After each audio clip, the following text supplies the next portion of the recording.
Today I'm going to talk about the ultimate home espresso setup. This might not be the most expensive one out there, but there's been a lot of time, effort, and money put into it, and I hope that you enjoy. We're going to be going over every single thing that I own for the most part and why I use those things, but we're going to do it very, very quickly. So we're going to start with my top shelf in my upstairs coffee bar, the one that I use on a daily basis.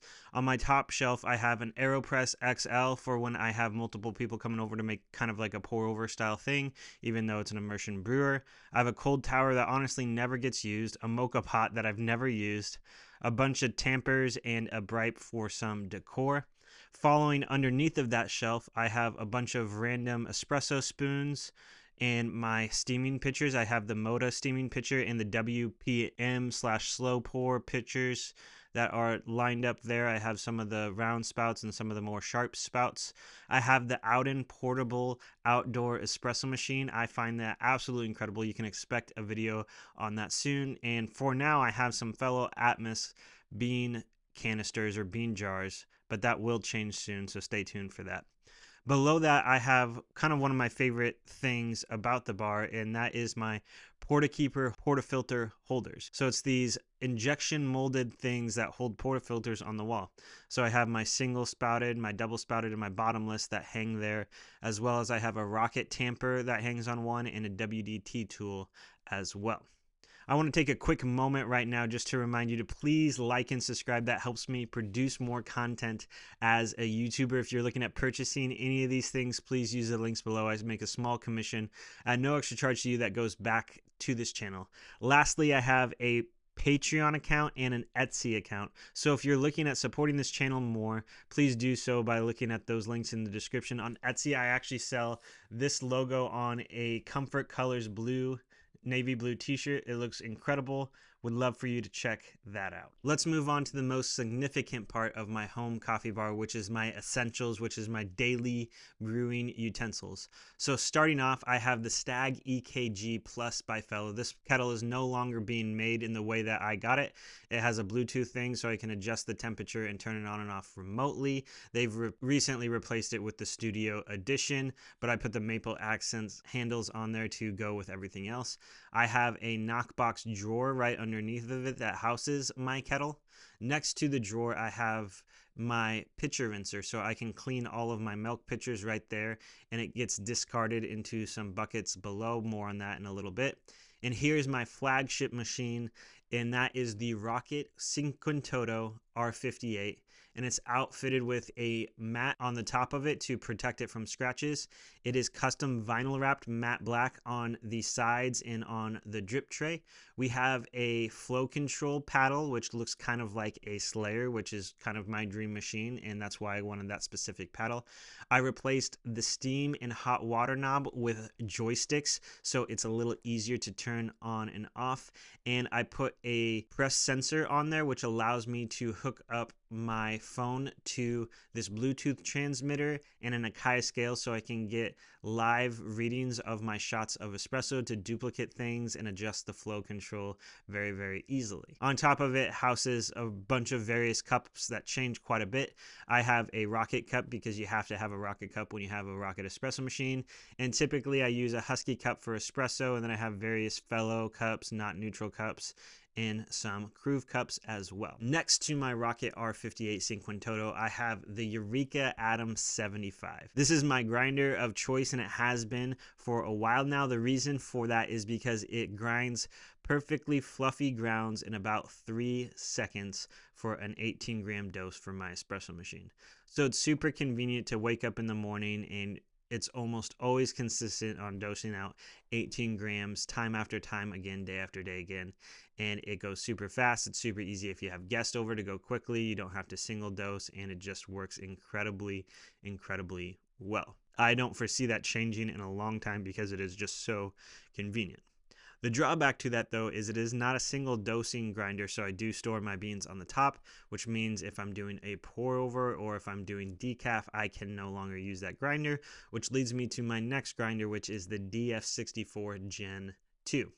This grinder has been great since I got it a few months back. It has a plasma generator on the inside of it, so it barely makes a mess when you're grinding it, and it works great for decaf. It works great for single dosing. It works great for pour overs, and it keeps my coffee bar fairly clean because of that plasma generator. I might replace it down the road with something like a DF83V, but who knows. That's probably the thing that will change on my bar first, not because it's a bad grinder, but just because I think that there might be something better down the road. But it is a very, very good grinder. Maybe I'll put some SSP burrs in it and call it a day and be done with it there. I only have one scale up here now, and that is the Akaya Lunar. And the reason why I only have one scale is because that's what I feel like I need. I have a portafilter plate on it, which gives me enough space to do a pour over and put a carafe on it. I weigh out everything on it, and it just works incredibly, incredibly well. Next to that, I also have a dosing tray and a spray bottle to kind of help with RDT and maybe reduce the static a little bit more if I feel the need to. Typically, that's only on a pour over grind setting because a little bit more chaff gets out there. I've used a lot of tampers, and I have stuck with the use of the Barista Hustle tamper. I have a Normcore tamper that I've used. It's a 54, so I don't use it for obviously my Rocket R58 because of a 58 millimeter portafilter size. But I didn't like how when you used a tamper like that, a self-leveling calibrated tamper, that oftentimes grounds can get on top of it in between the tamper portion of it and the leveling part of it. So I typically just use my Barista Hustle tamper, and I've been using it for very many years now, and it has never let me down. It's a great tamper, and I'd highly, highly recommend it. Below this, I have my water jugs, which house a clean water for my pitcher rinser, a dirty water for my pitcher rinser, and I also have my R58 pumped into a 5-gallon jug of third wave water, which also dumps into the same thing as my pitcher rinser. So I just have one dirty water and 2 clean reservoirs.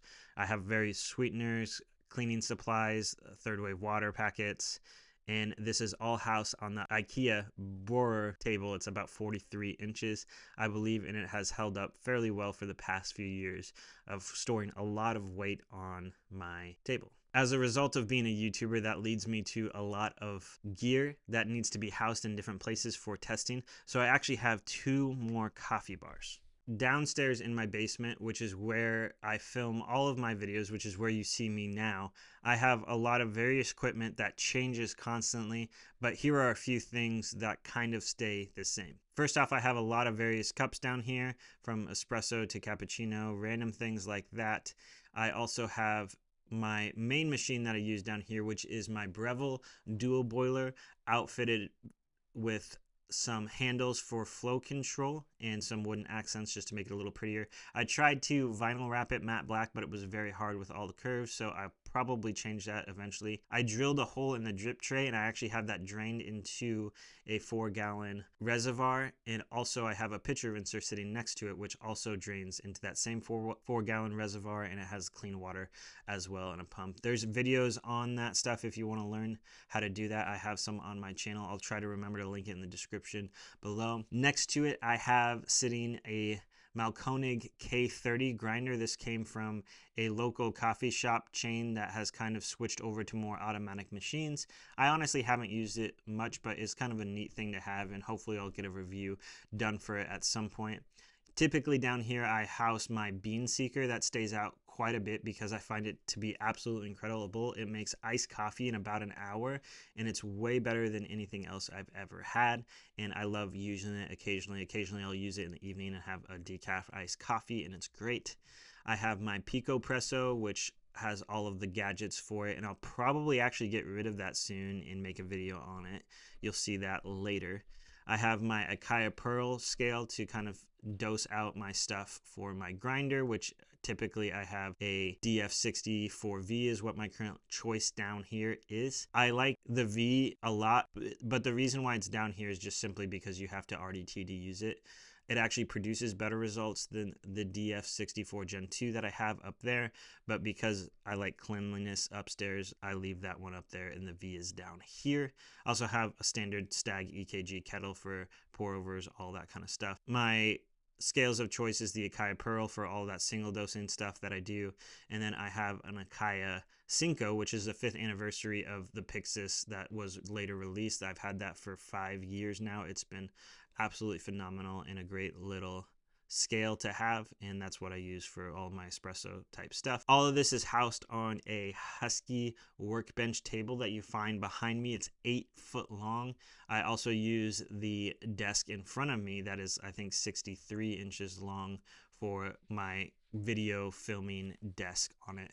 Next to it that houses the Breville is an Amazon table that I really like, and honestly, if I were redoing my coffee bar again, this would be upstairs too as well. I have big side openings for all my water reservoirs and some random miscellaneous utensils that are in their drawers. It works great. Lastly is my small work setup. I have a small little area with a sink in my office at work, and that houses a Flair 58 Plus, a Nanofoamer Pro, an AeroPress, a Kitchen Boss kettle, and then I use a Lagome Mini at work. That's my espresso setup, and I've been very happy, especially with my upstairs espresso setup using the R58, the DF64 Gen 2, and the Eureka Atom 75. If you have any questions or would love to know any more about this specific gear, or now that you know what I have, if there's a specific video you want to see some specific testing, I would love for you to let me know in the comments below. I have more gear than this, and a lot of gear will change out.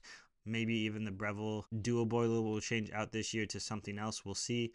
Currently, that's what I have for the year of 2024. And I really believe that that upstairs setup is one of the best setups that you can get at home. And it has all the features that you would really want while brewing espresso at home. So I just want to say thank you so much for watching. I hope you enjoyed. I hope you learned something. And stay tuned for the next one.